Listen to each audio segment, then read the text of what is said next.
Le journal des sports. Le calendrier de toutes les disciplines sportives est complètement bouleversé. Désormais en France, tous les rassemblements de plus de 1000 personnes sont interdits pour éviter une propagation plus importante du coronavirus. Premier exemple, mercredi, le match retour des huitièmes de finale de la Ligue des Champions entre le PSG et Dortmund au Parc des Princes devrait se jouer à huis clos.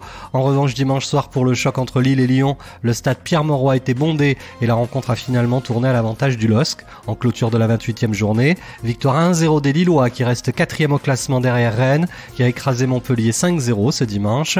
Match nul un peu avant 1-1 entre Saint-Etienne et Bordeaux.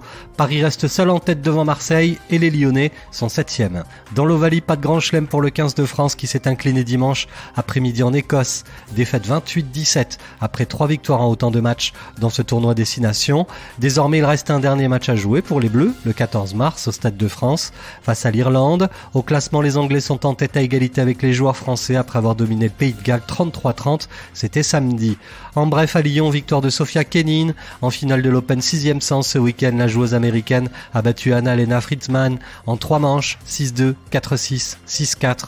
Enfin en biathlon, bravo à la Norvégienne Thierry Lecoff, vainqueur de la Mastart Dame de Nome Vesto dimanche devant la Suédoise Anna Öberg et l'Allemande Franziska Preuss. Justine Bressa, elle est déçue, 4e, elle échoue au pied du podium. Anaïs Bescon a fini 14e et Julia Simon 26e. Le journal des sports.